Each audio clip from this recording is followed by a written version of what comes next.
کا نام فیض ہے، اورنگ آباد کا ہے. اب یہ دیکھیے یہ بھی اسی حدیث پہ تبصرہ کر رہا ہے.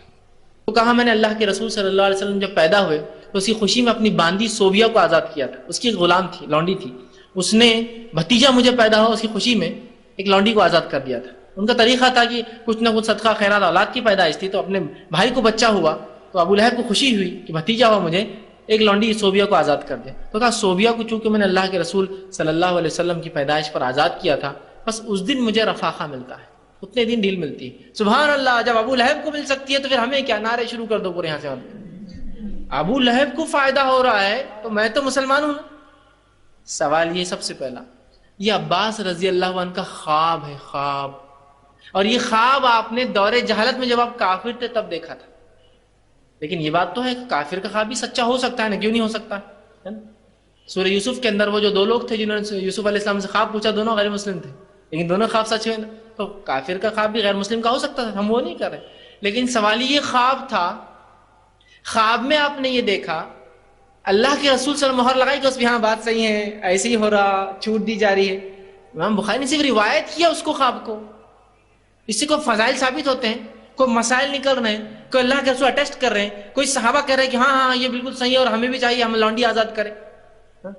اب سوال یہ ہے، جس کو ابو لہب کی سنت پر عمل کرنا ہے تو وہ کرے، پھر لونڈی آزاد کرے، پیسہ دے. لیکن عمر کی سنت، ابو بکر کی سنت بھی یہ نہیں ہے، عمر کی بھی نہیں ہے، عثمان کی نہیں ہے، علی کی نہیں. اس لیے کہ رشتہ دار اس لیے ان کا نام خاص لے رہا ہوں.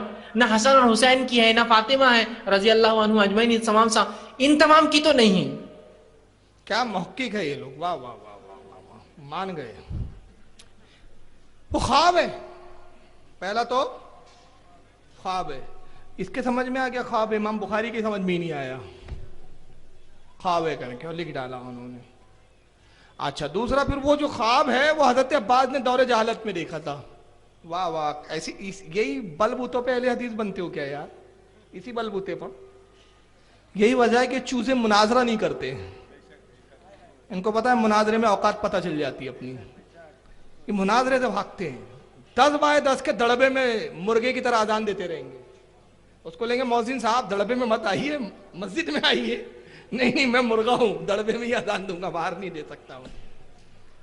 خواب ہے کہ زمانے جہالت میں دیکھا. اچھا یہ خواب تو زمانے جہالت میں دیکھا، ٹھیک ہے، تو تیرے نزدیک روایت معتبر نہیں ہے. امام بخاری کو نہیں سمجھ میں آیا یہ خواب زمانے جہالت میں دیکھا، پھر بھی بخاری میں لکھ دیا. امام بخاری عقل مند تھے، ان کو پتا تھا کہ خواب حضرت عباس نے دیکھا کہاں ہے؟ زمانے جہالت میں، مکہ میں. بیان ایمان لانے کے بعد مدینے میں کیا ہے، ایمان لانے کے بعد کیا ہے.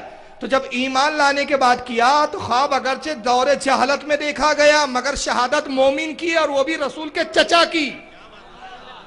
اب اس پہ جہالت بولتا، چلو عباس نے بیان کیا، رسول اللہ نے تصدیق کی، مہر لگائی. تو صحابہ جو بھی بیان کرتے تھے حضور اسٹیمپ لے کے بیٹھے رہتے تھے کہ اللہ تھپا مارو. پھر جاہل کو پتہ ہی نہیں کہ حدیث کی کتنی قسمیں ہیں، 3 قسمیں تو بنیادی ہے. پھر کیسے اہل حدیث بن گیا خبیر؟ 3 حدیث کی بنیادی قسم ہے جو اس کو نہیں پتا اور اپنے آپ کو اہل حدیث کہہ رہا ہے. پہلی قسم ہے حدیث فعلی، حدیث قولی، اور تیسرا حدیث تقریری.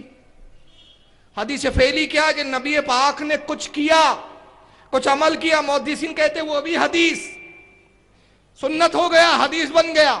نبی نے کچھ فرمایا، حدیث قولی، وہ بھی حدیث ہو گیا، وہ بھی سنت بن گیا.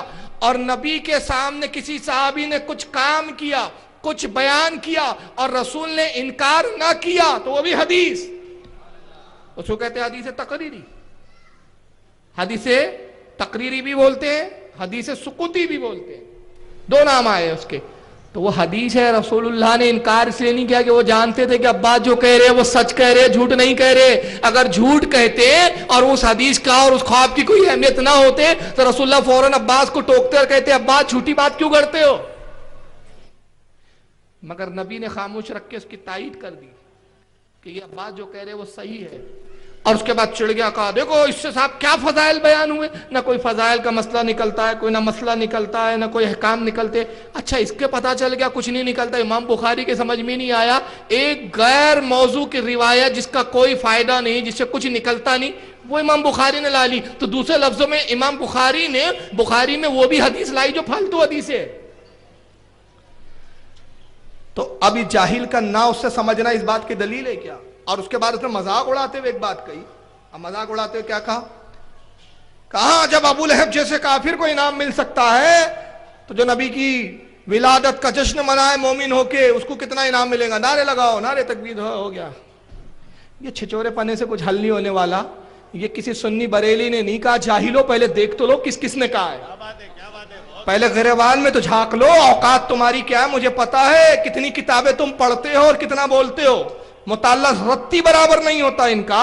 یہ ہمارے کسی سنی بریلی اعلیٰ حضرت نے نہیں کہا, یہ امام عبدالرزاق نے لکھا الوفا کے اندر. انہوں نے کہا کہ جب ابو لہب جیسا بدترین کافر نبی کی ولادت میں راحت دیا جاتا ہے تو اس مومن موحد توحید کے ماننے والے کا کیا کہنا جو نبی کی میلاد کی شب کو جشن مناتا ہے. یہ شاہ عبدالحق محدث دہلوی نے لکھا مدارج النبوت میں. یہ حضرت امام قسطلانی نے لکھا المحب اللہ دنیا میں.